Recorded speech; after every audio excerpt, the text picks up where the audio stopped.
मोजे पिंपळगाव येथे श्रीराम कथा व येथे 8 कुंडी यज्ञ चालू आहे. त्या निमित्ताने या ठिकाणी कथाव्यास म्हणून जोधपूरचे राधाकृष्णजी महाराज आलेले आहेत. आपण त्यांच्याकडून जाणून घेऊया या श्रीराम कथेचं महत्व काय आहे.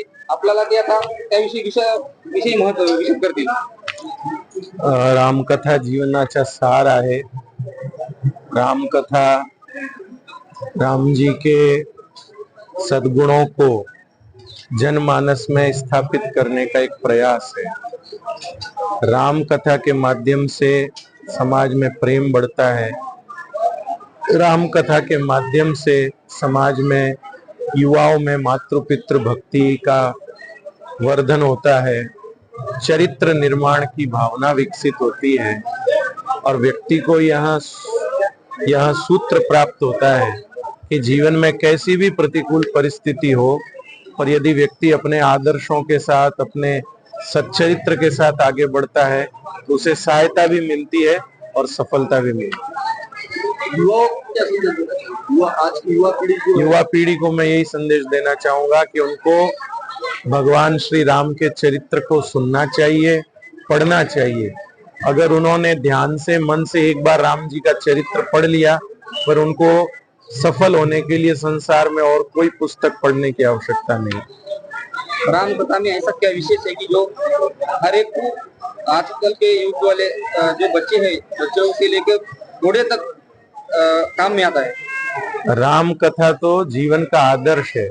जीवन जीना कैसे ये बताने के लिए प्रभु राम भूतल पर आए थे, इसलिए ये सभी के लिए उपयोगी। प्रभु श्री राम और श्री कृष्ण ये दोनों अपने जीवन में कैसे उपयोगी है? इनका नाम बहुत उपयोगी है। इनका चरित्र श्रवण करना जीवन में बहुत उपयोगी है। इनका दर्शन करें, इनका चिंतन करें, इनकी कथाओं का श्रवण करें और अपने जीवन में इनके आचरण से मिली हुई शिक्षा लाने का प्रयास करें।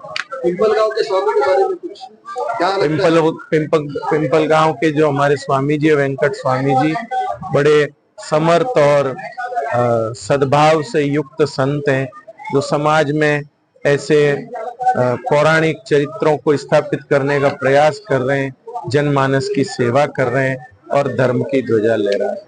महाराष्ट्र आके कैसा लग रहा है? बहुत अच्छा लग रहा है। ऐसा लग रहा है माँ के घर में आए। दास ज्ञानी तनवीर सिंह हजूर साहब नांदेड़ से, और आज यहाँ पर पिंपलगांव क्षेत्र में राम कथा के आयोजन में हमें सहभागी होने का अवसर प्राप्त हुआ है। बड़ी खुशी है, बड़ा ही आनंद है। जो इस कथा के आयोजक है पूजनीय गौवत्स वेंकटेश स्वामी जी, जो कि बहुत ही एक धर्मात्मा, बहुत ही परमेश्वर की भक्ति करने वाले बहुत ही अच्छे साधु है। उनका हमें संग प्राप्त हुआ, उनके साथ हमने यात्रा भी की है। उस अवसर पर महाराज जी ने हमें आमंत्रण दिया था। यहाँ पर सभी धर्मों का सद्भाव लेकर के महाराज बहुत ही ये बढ़िया तरीके से ये समागम कर रहे हैं। इसके लिए पूज्य वेंकटेश गोस्वामी जी को बहुत बहुत बधाई, आप सभी भक्तजनों को बहुत बहुत बधाई है।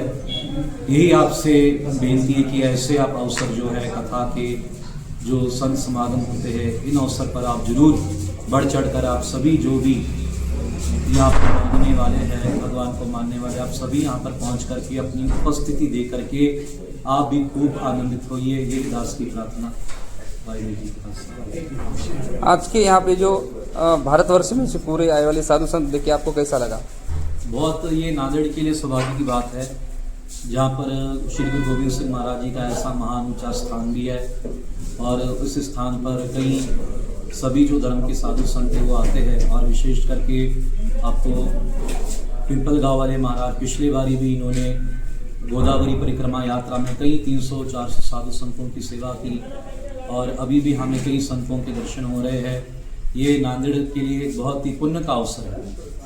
अभी आपने अपने मनोगत में कहा है कि साधु संतों का दर्शन ये वैकुंठ से भी बढ़िया होता है, तो उसके बारे में जो दोहा आपने गाया है कबीर जी का, गुरबाणी में ऐसा है कि जो देखो परमेश्वर की भक्ति करने वाले हैं, जो भी परमेश्वर को किसी भी नाम से, कोई उसे राम कहता है, कोई कृष्ण कहता है, हम उसे वाहिगुरु कहते हैं, कोई किसी नाम से, जो परमेश्वर है वो तो एक तत्व ही है। जो उसकी उपासना करते हैं, उसके नाम का गायन करते हैं, जो भी उसके नाम को जपने वाला है उसे संत कहा गया है।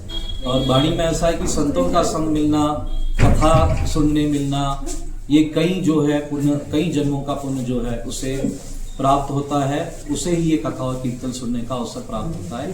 वाणी में भी ऐसा कहा है, कई जग कोटक फला सुन गावन हारे राम, यानी कई जग का और पुण्य का फल है कि हमें परमेश्वर की भक्ति करने का, नाम सुनने का, कीर्तन सुनने का, कथा सुनने का अवसर मिलता है, ऐसा वाणी में भी कहा गया। इसलिए आप सब भी यहाँ पर अपनी उपस्थिति दे करके इस आनंद में आप भी जो है सम्मिलित होकर के इस आनंद को प्राप्त करिए, यही विनती। यहाँ पर वचनों को विराम। आपका और बाबा जी का भी यहाँ पे खूब खूब धन्यवाद।